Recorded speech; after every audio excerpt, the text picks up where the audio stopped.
Hola, ¿qué tal? Yo soy Miriam Villarreal y en esta ocasión vamos a ver las concepciones generales de las competencias y sus elementos para realizar un portafolio de evidencias.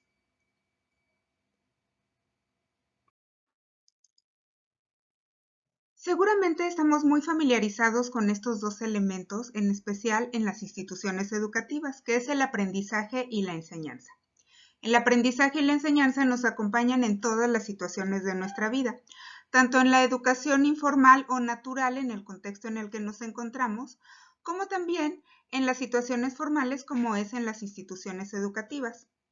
¿Pero qué es el aprendizaje y la enseñanza? Pues bien, vamos a ver algunos elementos importantes sobre ello. Una de las principales aportaciones a la educación proviene de Piaget, y él nos habla acerca de la organización cognitiva. Es decir, a partir de un objeto o una situación externa, es importante irlo acomodando en lo que ya conocemos. ¿Qué quiere decir esto? Que si nosotros estamos expuestos o los estudiantes están expuestos a una nueva información, esa nueva información es importante que vaya buscando o se vaya, digamos, tomando de la mano, por decirlo de alguna manera, con estructuras cognitivas previas ya existentes. Es decir, a partir de las particularidades de la nueva información, esto se va a ir acomodando en nuestras estructuras mentales. Y a esto Piaget le llamó asimilación y acomodación. Cuando nosotros estamos expuestos a una nueva información, sucede un desequilibrio cognitivo. A partir de las particularidades de esta información, lo vamos adaptando a lo que ya conocemos para poder crear un nuevo equilibrio cognitivo una vez que esto ya está asimilado y comprendido. Un ejemplo muy sencillito sería si tuviéramos a algunos niños que van a aprender las multiplicaciones, entonces las multiplicaciones sería la nueva información. Esta nueva información se va a ir acomodando, como dije, a partir de las particularidades de esta información. ¿Cuáles son estas particularidades? Bueno, pues que las multiplicaciones se dan a partir de las sumas. Como ellos ya saben sumar, entonces las multiplicaciones se van a ir acomodando, digamos, en estos esquemas mentales ya preexistentes de las sumas. ¿Por qué? Porque ya se tiene un dominio de ello. A partir de aquí, entonces, se va a asimilar y se va a acomodar la nueva información para poder crear un nuevo equilibrio cognitivo, es decir, un nuevo aprendizaje. Y esto mismo lo podemos ver ejemplificado en este esquema. Es decir, a partir de una nueva experiencia o un fenómeno, se produce un desequilibrio cognitivo, lo cual causa una curiosidad, interrogación, confusión e hipótesis de ver cómo es que vamos a aprender esto nuevo, cuáles son aquellas particularidades de la información, de qué trata, cuál es su naturaleza. Es decir, todo aquello que a mí me dé una idea acerca de qué es lo que estoy viendo en ese momento. A partir de allí, pues va a surgir lo que veíamos hace un momento, que es la adaptación. Es decir, las nuevas estructuras, la nueva información se va a ir acomodando y se va a ir adaptando a las estructuras mentales ya existentes. A esto también se le conoce como esquemas de aprendizaje. Por lo tanto, va a haber una asimilación de la nueva información y una acomodación para dar paso a un nuevo aprendizaje. Por otro lado, Vygotsky, dentro de la teoría sociocultural, él nos habla de que el aprendizaje está mediado por el contexto en el que nosotros nos encontramos. Entonces, él nos hablaba que todo aquello que nosotros sabemos es la zona de desarrollo real, es decir, todo aquel conocimiento que nosotros ya podemos realizar sin ningún apoyo, esa es nuestra zona de desarrollo real, todos aquellos conocimientos, habilidades y aptitudes sobre conocimientos de los cuales nosotros ya tenemos un dominio, esa es nuestra zona de desarrollo real. Pero siempre podemos acceder a una zona de desarrollo potencial.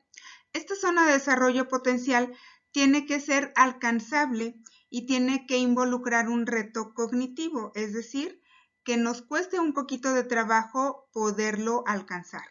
Es algo similar a lo que veíamos anteriormente. Tenemos una nueva información y entonces la tenemos que ir estructurando y acomodando en esquemas previos del conocimiento. Aquí lo interesante es que esta información tiene que estar a un nivel que nosotros podamos alcanzar, no puede estar ni muy por encima porque entonces no lo vamos a lograr, ni tampoco muy por debajo porque entonces no supone un reto. Y es así como vamos pasando de un conocimiento menor a un conocimiento mayor. Todo esto precedido por algo conocido como el andamiaje, que es toda aquella ayuda didáctica y pedagógica de alguien que tenga más experiencia que nosotros para ayudarnos a dar ese brinco del aprendizaje que tenemos actualmente al aprendizaje que vamos a tener. En el mismo ejemplo de las sumas y las restas, de las multiplicaciones, si ya se sabe sumar, entonces seguramente la zona de desarrollo potencial serían las multiplicaciones. Ahora, quiero que ustedes se pongan a analizar acerca de la materia que dan, cuál sería el paso de un aprendizaje base a un aprendizaje mayor. Vamos a ver ahora el aprendizaje visto desde una manera organizada en niveles. Bien, aquí estamos viendo la pirámide de la taxonomía de Bloom. Se llama así por su creador llamado Benjamin Bloom, que fue un pedagogo estadounidense que hizo grandes aportaciones a la educación. Vemos aquí entonces este método que se organiza en diferentes niveles de aprendizaje como un proceso evolutivo que el estudiante desarrolla para emplear diferentes herramientas, es decir, para ir adquiriendo el conocimiento e irlo aplicando, pero lo vamos viendo en distintos niveles. De ser así que tenemos como base el recordar. Cuando nosotros recordamos, no sé, por ejemplo, hechos históricos, generalmente solamente estamos recordando algo, no es necesario ir en un nivel de complejidad más allá de eso. Entonces, estamos memorizando, almacenando datos y conceptos claves y básicos. Si nos vamos un poquito más allá, pues seguramente vamos a tener el entendimiento o la comprensión, es decir, todo aquello que a mí me permita explicar, describir, y discutir sobre el conocimiento adquirido. Si nos vamos más arriba, hacia el pensamiento de orden superior, entonces vemos la parte de ir aplicando, es decir, llevar a la práctica lo ya aprendido, utilizándolo en diferentes situaciones y con el objetivo de resolver algo o de demostrar ciertas hipótesis. El analizar es la capacidad que le permite diferenciar, organizar y contrastar información una de otra y el contenido que se le proporciona y que debe dominar al final de un proceso. La parte de evaluar es la parte casi final de este nivel taxonómico y se ve como el paso final que permite al estudiante ir evaluando, valorando y criticando lo aprendido y el manejo del mismo aprendizaje. Por último, tenemos crear, que hace referencia a la producción y nuevas aportaciones del estudiante. Entonces, cuando nosotros hablamos de aprendizaje desde la taxonomía, estamos viendo que hay una complejidad en el pensamiento o en el aprendizaje. Vemos que si queremos apoyar a recordar algo, entonces ahorita lo vamos a ver, seguramente vamos a poder mediar estrategias de aprendizaje que nos lleven a que el estudiante pueda recordar algo o bien analizar, evaluar o crear. ¿Sí? Esto depende mucho de la naturaleza de la materia, asimismo del tema que nosotros estemos impartiendo. La taxonomía es un elemento muy importante y fundamental para poder crear situaciones de aprendizaje basados en competencias. Pero primero vamos a ver cuál sería la definición de competencias. Bueno, pues las competencias, como bien lo dice aquí, son estructuras de atributos necesarias para el desempeño que combinan conocimientos, actitudes, valores y habilidades para el mismo, traducidos en el saber y el saber hacer, evidenciados en conocimientos y habilidades, dando como resultado una educación que involucre prácticas, aplicaciones y acercamiento a los problemas del entorno. ¿Qué quiere decir esto? Pues que las competencias es todo aquello que podemos llegar a lograr en el estudiante, todos aquellos conocimientos, habilidades y aptitudes. Asimismo, se favorecen a través de las prácticas y aplicaciones de los problemas del entorno. Las competencias se dividen en 4 saberes básicos. Primero que nada tenemos el saber, que es el conocimiento base y explicativo, es la comprensión teórica del aprendizaje o todo aquello que nosotros necesitamos comprender o que buscamos que el estudiante comprenda. También tiene que ver con el saber hacer. Esto tiene que ver más con la aplicación del conocimiento. Aplicar el conocimiento, es decir, cuáles son aquellas habilidades basadas en lo que el estudiante ya conoce. El saber ser tiene que ver con el carácter actitudinal. Y por último, el saber transferir es trascender en el contexto inmediato. Esto tiene mucho que ver, este último, con el aprendizaje significativo, porque no nada más es conocer algo o aplicarlo, sino además favorece a la toma de decisiones estratégicas para poder llegar a una solución.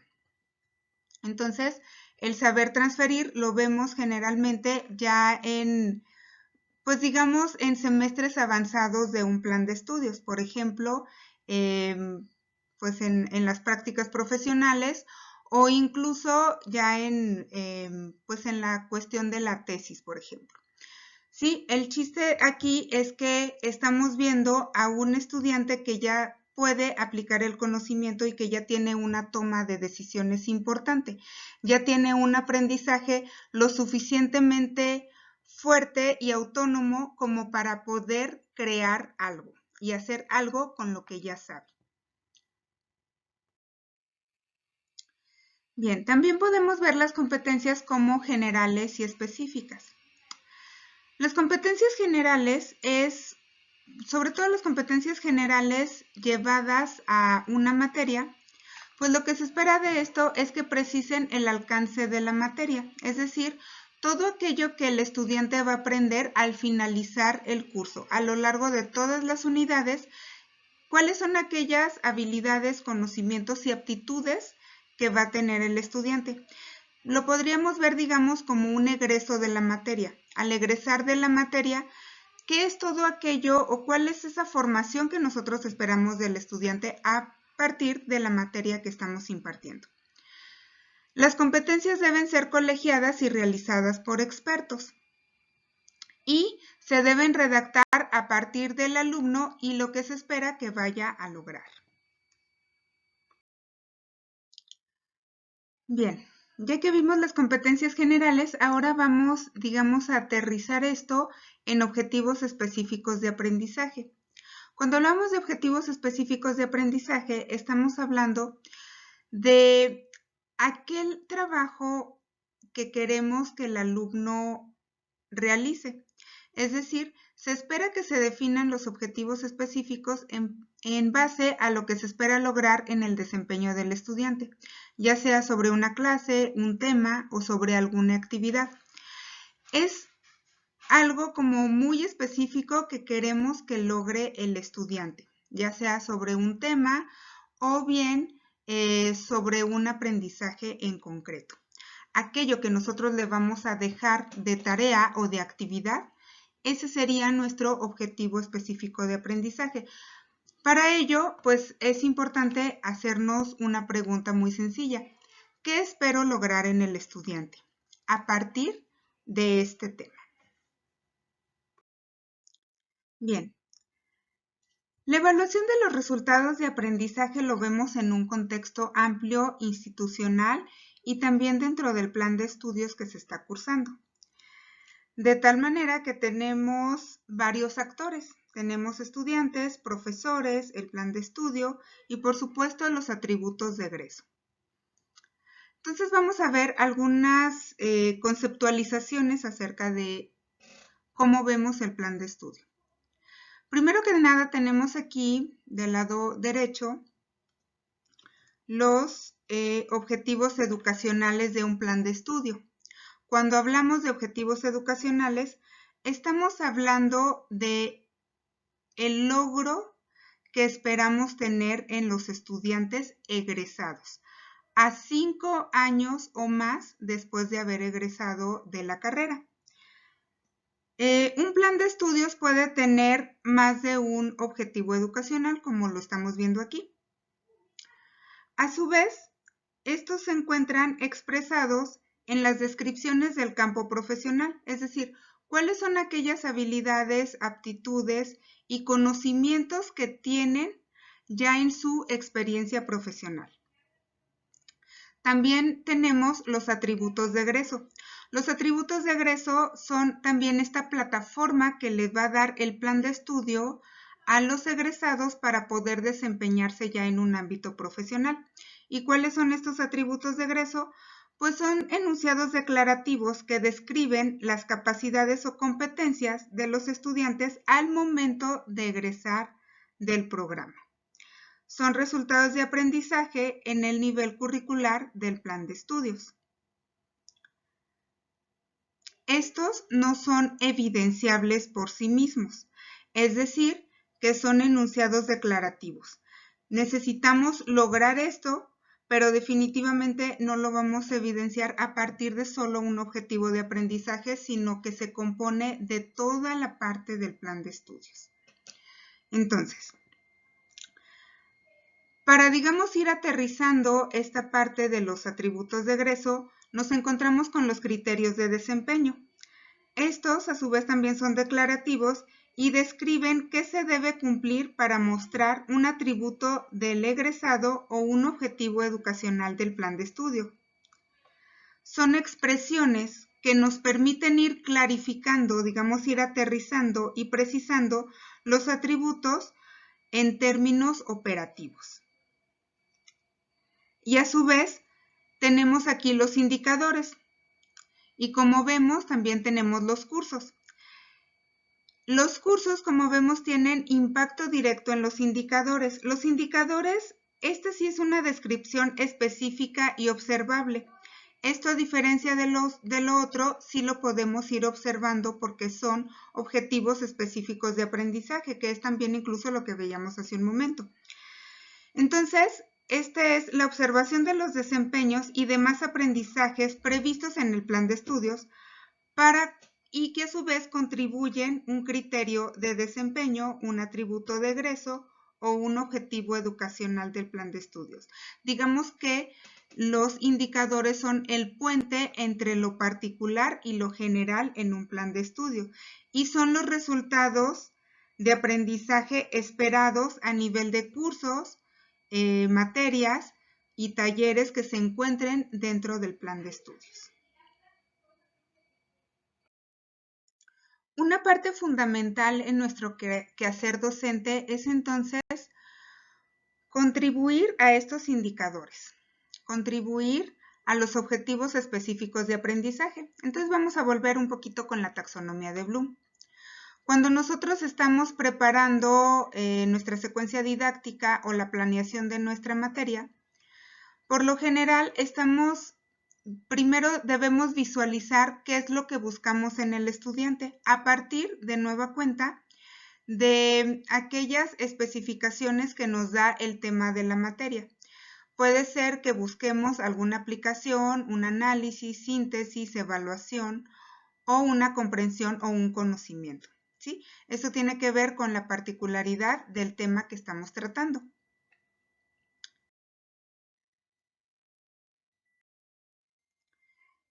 En la diapositiva anterior, que pasó muy rápido, una disculpa, pero le pueden regresar un poco, vemos una clasificación de los verbos dependiendo de aquello que nosotros queramos lograr en el estudiante. Es decir, cuando nosotros estamos planificando un tema de nuestra materia, le vamos a ir dejando o pidiendo que haga algo. Le vamos a dar una instrucción o una consigna.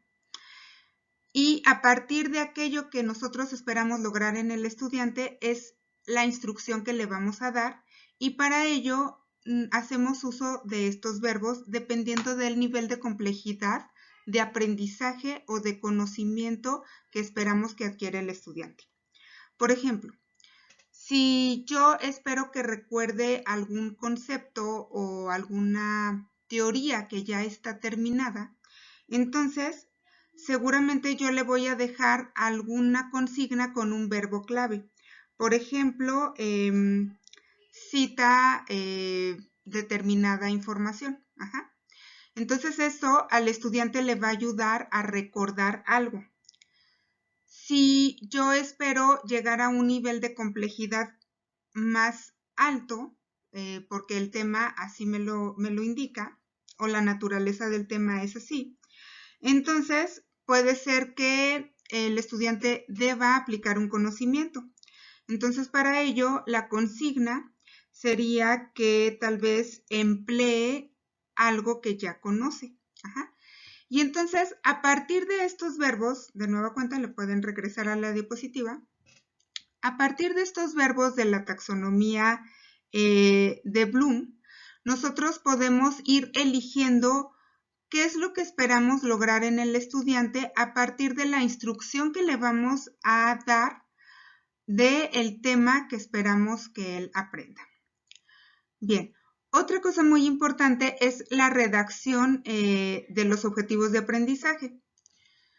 Primero que nada tenemos el verbo, que es la acción, es decir, ¿qué es aquello que yo espero que logre el estudiante?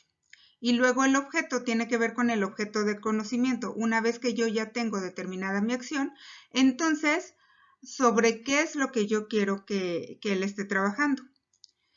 Bajo ciertas condiciones y además se tiene un valor agregado. Por ejemplo, aquí en este objetivo específico de aprendizaje, yo espero que el estudiante calcule el determinante de una matriz que representa el lado izquierdo de un sistema de ecuaciones. Sería bajo esta condición. Y bueno, ya se tiene aparte el valor agregado. Vemos ahora entonces el cuadrante de las competencias, y esto define muy bien, pues de manera muy general, qué son las competencias y para qué nos sirven y cómo podemos apoyar la práctica educativa a partir de estas competencias. Entonces tenemos el fin número 1, medios, medio 2, medio 3 y fin número 4. Primero que nada, debemos hacernos la pregunta ¿qué? ¿Qué es lo que yo espero que aprenda mi estudiante? Es decir, ¿cuáles competencias se van a manifestar? Si es una competencia acerca del saber teórico, de las habilidades como saber hacer o del carácter actitudinal como el saber ser. El fin número 1 está, digamos, pues orientado al fin número 4. Es decir, que cuando nosotros vamos a establecer una competencia o un objetivo específico de aprendizaje, entonces debemos orientarlo también a la parte de evaluación, cómo vamos a evaluar ese aprendizaje. No necesariamente tiene que ser, bueno, puede ser desde un nivel general como un examen o un proyecto al finalizar una unidad, pero también pueden ser en cuestiones como más pequeñas, más acotadas, como una tarea o una actividad en el aula. Aquí el objetivo es orientar el objetivo específico de aprendizaje con la evaluación que yo voy a tener para ir viendo si mis estudiantes comprendieron lo que yo les estoy enseñando o en qué nivel lo comprendieron. Y luego, de manera ya general, ya cuando hablamos también de la parte de ir planeando la materia, pues vemos los medios. Una vez que yo ya sé qué es lo que espero lograr en el estudiante y también cómo lo voy a evaluar, con qué tarea, con qué ejercicio, con qué actividad, entonces me voy a preguntar el cómo lo voy a lograr. Y estas son técnicas para el aprendizaje. Técnicas, pues hay una vasta cantidad de técnicas de aprendizaje, pero lo que buscamos es que el estudiante tenga un aprendizaje activo a través de la consigna o a través de la instrucción. ¿Por qué? Porque a partir de esta instrucción, lo que vamos a hacer es generar un trabajo en el estudiante y este trabajo es también precisamente un trabajo cognitivo. ¿Por qué? Porque se hace uso de todo aquello que el estudiante ya recuerda para poder ejecutar la instrucción que nosotros como docentes le estamos enseñando. Entonces, es importante pensar primero en el qué es lo que espero lograr en el estudiante, cuáles son esos aprendizajes que yo espero lograr en el estudiante y luego cómo lo voy a lograr. Es decir, por medio de cuáles estrategias de enseñanza-aprendizaje, pero más que nada sobre cuál es la consigna que yo le voy a dejar. Y para esto nos ayuda mucho la tablita de la taxonomía de Bloom. También es importante ir definiendo y estructurando la materia, es decir, cuáles son los contenidos, cuáles son las unidades, los temas y los subtemas que vamos a ir trabajando a lo largo de nuestro curso. Esto nos ayuda muchísimo también a tener una evaluación auténtica. Y para ello también es importante ir realizando rúbricas o listas de cotejo o algún otro instrumento que nos ayude a ir haciendo una evaluación para nosotros ir viendo si el estudiante aprendió lo que nosotros esperábamos que aprendiera y en qué nivel lo aprendió. El cuadrante de las competencias que acabamos de ver nos ayuda mucho a clarificar de manera general cuáles son aquellos elementos para el portafolio de evidencias. Y viéndolo de forma más específica, pues los elementos para el portafolio de evidencias son estos que tenemos aquí.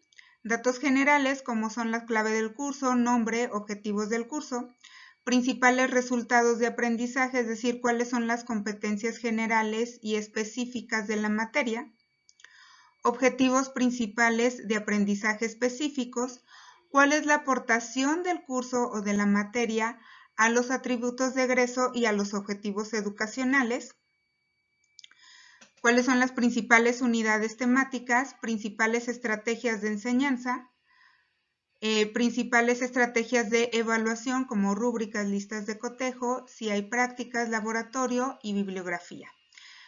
Para ello, bueno, se tiene una cédula específica de uno de los organismos de evaluación llamado CASEI, que es la cédula 332, y aquí podemos ir encontrando todos estos elementos. Por último, vamos a ver un instrumento de evaluación. Esta es una rúbrica. Para realizar una rúbrica es importante medir cuáles son los criterios de desempeño que nosotros esperamos obtener en los estudiantes y luego definir los niveles que nosotros vamos a ir evaluando. Aquí tenemos el nivel experto, profesional, aprendiz y novato. Por supuesto le podemos poner otras definiciones. Si ustedes quieren, puede ser bien o puede ser excelente, bien, medio, no evaluable, por ejemplo. Entonces, aquí nosotros vamos a ir teniendo niveles y luego aquí vamos a ir describiendo qué es para nosotros, si lo hizo de manera pues regular o si lo hizo en un nivel experto. Esto nos ayuda mucho en la parte cualitativa, pero también en la parte cuantitativa. ¿Por qué? Porque a partir de la descripción de qué es para nosotros un nivel novato, aprendiz, profesional o experto, también le vamos a ir asignando el puntaje. Por ejemplo, aquí yo le puedo ir poniendo en el nivel experto 2.5 a cada uno, de manera que la sumatoria total pues nos dé un 100. Un 10. Entonces, de manera como muy general, así es como se hace una rúbrica. Estas rúbricas nos ayudan no solamente a evaluar los criterios de desempeño, sino también a tener las evidencias de qué es aquello que nosotros evaluamos. Bien, entonces estuvimos viendo concepciones generales acerca del portafolio de evidencia. El portafolio de evidencia se basa en la enseñanza, el aprendizaje y la evaluación. Entonces, a lo que nos ayuda es a recuperar una muestra de los trabajos de los estudiantes como evidencia de las prácticas de enseñanza. Nosotros podemos tener, para tener pues un conocimiento amplio de cuál fue el desempeño de los estudiantes. Cuando planeamos y cuando vamos trabajando un portafolio de evidencias a lo largo de nuestra materia, pues es importante planearnos 3 cosas fundamentales. Primero, ¿qué quiero que aprenda el estudiante? Es decir, ¿cuál es esa competencia general que yo espero lograr en el estudiante al finalizar mi materia, así como esas competencias específicas y esos objetivos de aprendizaje específicos? Y luego, ¿cómo voy a plantear mi ejercicio docente para poder lograrlo? Es decir, aquí es donde entra la parte del cómo, cuáles son aquellas estrategias de enseñanza-aprendizaje que yo voy a ir implementando en el aula, cuáles son también estas estrategias de evaluación que voy a ir implementando a lo largo de mi materia, y también aquí es donde entra la parte de la taxonomía. ¿Por qué? Porque de nuevo son aquellas consignas y aquellas instrucciones que van a ir apoyando el aprendizaje del estudiante. Y por último, ¿cómo voy a evidenciar los aprendizajes esperados? Y bueno, para ello también tenemos todos estos instrumentos de evaluación, como son los exámenes, trabajos finales, proyectos, etcétera. Y también es muy importante irlos acompañando con un instrumento de evaluación, como serían las rúbricas o listas de cotejo. Bueno, pues hemos llegado al final de este video. Si tienes alguna duda, aquí están mis datos. Mi nombre es Miriam Villarreal Rodríguez y mi correo es miriam.villarreal@wac.edu.mx. También le puedes mandar un mensaje al maestro Gerardo Medellín Aguilar. Su correo está también aquí, gerardo.medellin@wac.mx. Esperamos vernos pronto y bueno, espero que este video haya sido de tu agrado y sobre todo que te sirva mucho. Bienvenido y nos vemos pronto. Hasta luego. Adiós.